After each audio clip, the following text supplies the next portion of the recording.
In the 70s, the United States started the war on drugs. What a joke that was.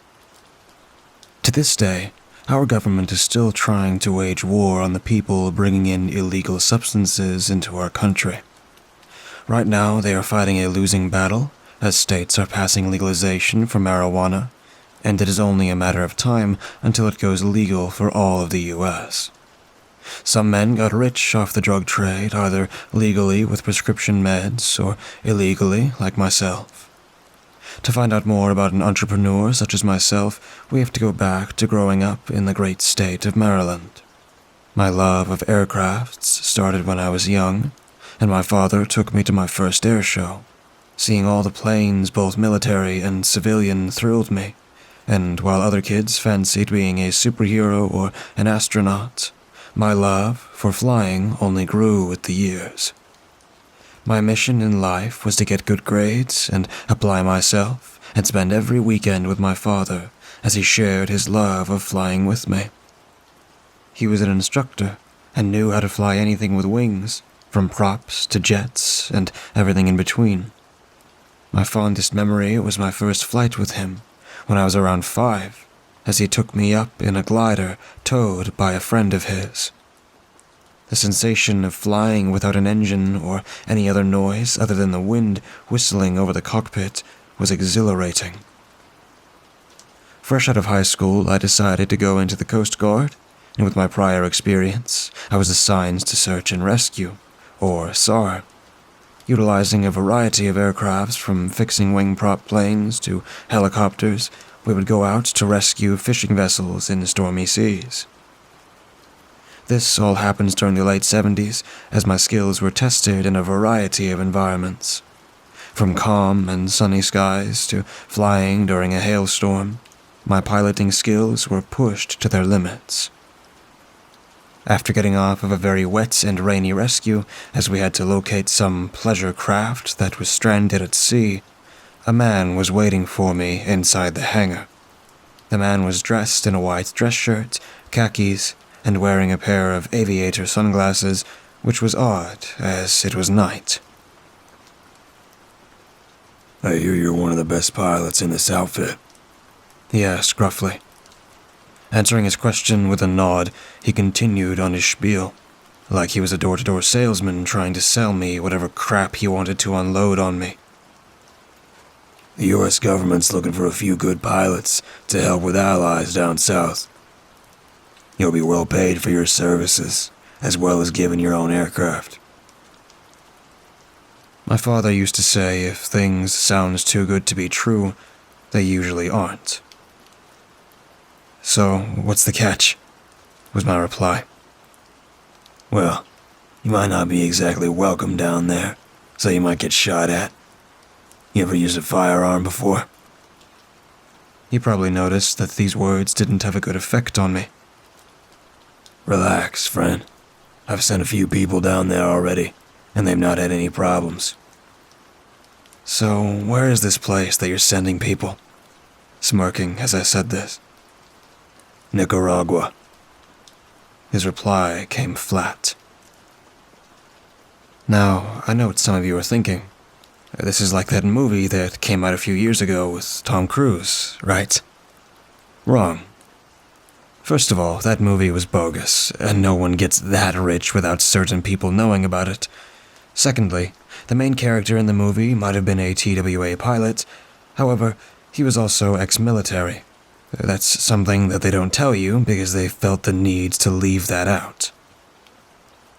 My career started in the late 1980s, as they had to get me up to speed on how things were to progress. The idea was to fly low to the ground, land at some nondescript field, drop off cargo, take on more cargo, and make sure that was ejected before landing back in the States. Noticing I'm saying cargo because you don't need to know what it was, but let's just say it wasn't anything legal. Most of the time, there wasn't any problem during my trips, and that was a good thing. One of the weirdest things that was dropped off for these guys was porn magazines. It was just odd to see people go rabid over something that you could buy at the corner store. The first few months of flying cargo went off without a hitch, as everything was progressing fairly well. True to Mr. Sunglass's word, money started rolling in, and thank God a good friend of mine was working in Wall Street. His name is Sal, and he has to be one of the savviest investors in the markets today, telling me what to buy, where to put my money, etc. People would tell me that this was done for money or the love of my country. However, I did this for one reason only. Because flying was in my blood. And, of course, Mr. Sunglasses was right again, as for the most part, I didn't get shot at. Sure, there were times where guns were pointed at me. However, it was cleared up, as some higher-ups would come along and defuse the situation. One of the higher-ups who befriended me was a man that we will call Jose, as this was the conversation that happened before one of my last runs into South America. Hola, amigo. ¿Cómo estás? This greasy official reached out for a handshake, as his strained fatigues strained to hold his bulk. A green cap managed to contain his strands of dirty hair, and to my surprise, his boots had been polished to a mirror sheen. Bien, Jose. So, what do you have for me today? I asked as he fired off in rapid Spanish as a bunch of soldiers began to unload my plane. Wandering over to a small tent, he pointed to a map of the area. There's an airfield here as our forces have been under attack by a local tribe. We're only talking half the guns and ammo, and we want you to run there, drop off the guns, and come back home to refuel and take your cargo across the border. Local tribes? Jose clapped me on the back so hard it pushed me forward. Relax. These are simple folk who don't understand our plight. We've only sent in 20 men, as we thought there wouldn't be an issue. We had gotten a radio transmission a few hours ago, stating they were under attack, and that's when the line cut out. What do you mean, cut out? Jose chuckled. Reception in that part of the region's spotty at best, and they are a local tribe. They only have spears and knives, so you should be fine. Now, hurry along. The quicker you get there, the quicker you can come back here and drop off your next load. He turned away from me to bark orders at his soldiers as they scattered like cockroaches when the lights came on.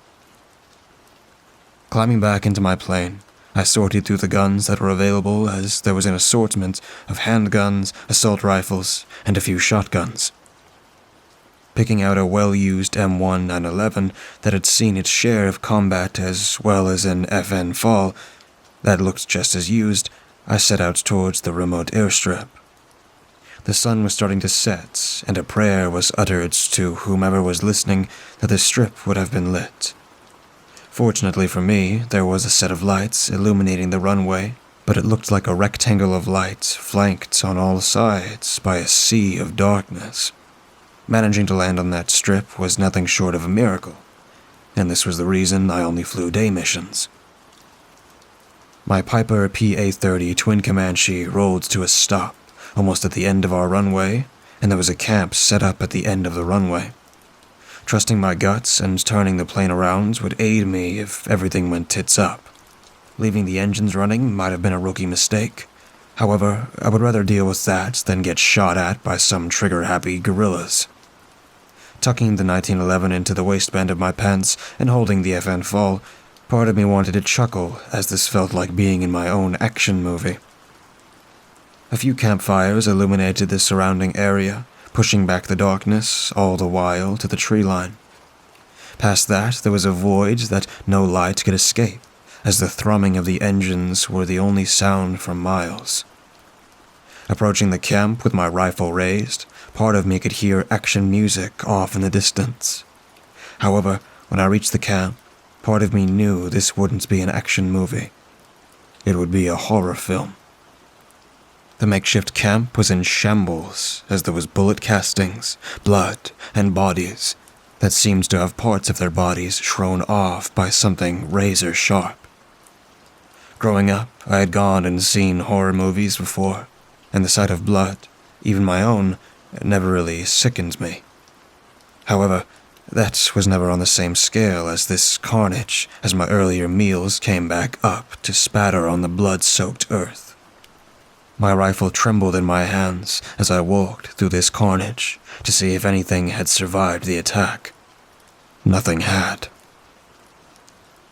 Hola, ¿estás aquí? My voice echoed through the jungle. However, the only thing that replied were the nightly sounds. The only tribe for miles around were the Métis tribes, who to my knowledge kept themselves hidden from the outside world. Exploring the cave revealed more bodies and ruined equipment as the shortwave radio was smashed. No, not smashed. There were 3 marks gouged deep into the metal, like something clawed at this. This was starting to scare me even more as I ran from the tent back to my plane. However, halfway between the plane and the camp, for whatever reason, I looked back. To this day, I regret doing so. In one of the trees that bordered the camp, crouched high and looking as if to strike, was a jaguar. Its features were barely illuminated as the shadows obscured some of the details as it leapt down. Once it hit the ground, the firelights gave more details to the creature. The muscles could be made out under its spotted pelt as its eyes seemed to bore into my soul. What happened next was something out of a nightmare as this beast stood on its own 2 legs. This creature looked like the offspring between a human and a jaguar, as each of its arms ended in hand with 4 fingers. Its tail reared up behind it, and clutched in the tip of it was a knife that belonged to one of the soldiers. The jaguar hissed like an angry teapot as it bellowed in a deep roar 2 words that seemed to ring in my ears. Go. Now. Dropping my rifle, I sprinted back to my aircraft, looking over my shoulder to see the creature standing there. However, there were a few more shapes emerging from the jungle, as well as more than a dozen pairs of eyes staring back at me from the darkness. Clambering back into my plane and pushing the throttle all the way back, I managed to pull up before hitting the end of the runway. An hour or so later, I touched down back at Jose's airfield, as the plane taxied to a stop, as a group of soldiers came up to greet me. Stepping out of the plane in a daze, Jose looked at me with a mixture of fear and concern. What happened? What of the camp? Dead, was the only thing I managed to croak before passing out. A few hours later, I woke up in one of the tents as Jose smiled and offered me some breakfast. Welcome back to the land of the living. You gave us a bit of a scare. Rubbing the back of my head, I sat up and took the offered tray. Jose sat silent for a few moments, watching me devour some huevos rancheros. So, what happened last night? Jose looked at me, concerned. At first I was going to tell him what happened.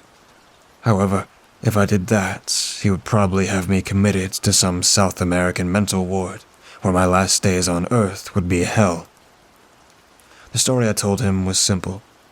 The Métis tribe snuck up on camp and killed everyone in it. Rubbing his chin covered in stubble, he nodded as he wrote off that part of the operation as a total loss. Turning to leave, he told me to get some rest, as the cargo would be ready in a few hours. Jose, one more thing. My muffled reply came around a forkful of eggs. Yeah. No more night flights. It's too risky. He thought for a moment, and then nodded in agreement. Sure. Get some rest, and we'll come get you when the plane's loaded.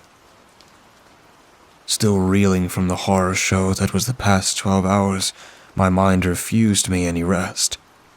Any time that I even came close to drifting off, images of death, dismemberment, and those jaguars haunted my dreams. As my plane was ready to head home, I asked one of the soldiers about the Métis tribe, Jaguars, he said in broken English. they hate that name, but that's what we call them. The rest of the day was spent flying my cargo home, making the appropriate drop and landing at a nondescript airstrip in some podunk town in the Midwest. Taxis to the hangar, and just like clockwork, Mr. Sunglasses was waiting for me with a padded envelope. You look like hell. He saw that I had been without sleep. Yeah, about that. I'm taking a few days off. He started to protest, but my 1,000-yard stare silenced him as he nodded. You take as long as you need. Just remember, we need to keep those boys supplied. My career was cut short a year later, as some DEA prick almost caused me to crash as his wing clipped mine. More than a few acres of corn were sacrificed in my emergency landing. However, I made it out with only a few scrapes and bruises. They tried to run me in for smuggling or whatever else they could come up with. They put me in one of the interrogation rooms, and I was only there for about 10 minutes until one of the officers told me I was free to go. Making my way outside, I saw a familiar face leaning up against one of the cop cars parked on the street. Mr. Sunglasses smirked at me as he fished inside one of his jacket pockets and tossed me a familiar padded envelope. Here, kid. A little something for Uncle Sam to show his appreciation. The envelope was twice as thick as previous ones, as he said. See you around. And don't spend it all in one place. With this final payment, along with the other payments that were put in a variety of investments, I decided to retire at the ripe age of 38. A piece of property fell in my lap right on the border between Arizona and Nevada. My house was constructed from the ground up that had more than a few rooms, including an armory, indoor gun range, and even a massive shelter. There are two events that have me considering leaving this state and moving thousands of miles away from here. The first is the news, chronicling a variety of sightings of big cats in my general area. Granted that this is the desert, and there's a lot of wildlife around here. However, the second event made me consider abandoning my house and getting as far away from here as possible. Coming home from errands, I noticed some sort of a dead rat on my stoop. This poor creature looks to be split in two by something very sharp. Next to the rat was something that resembled a paw print, dipped in the blood of the dying animal.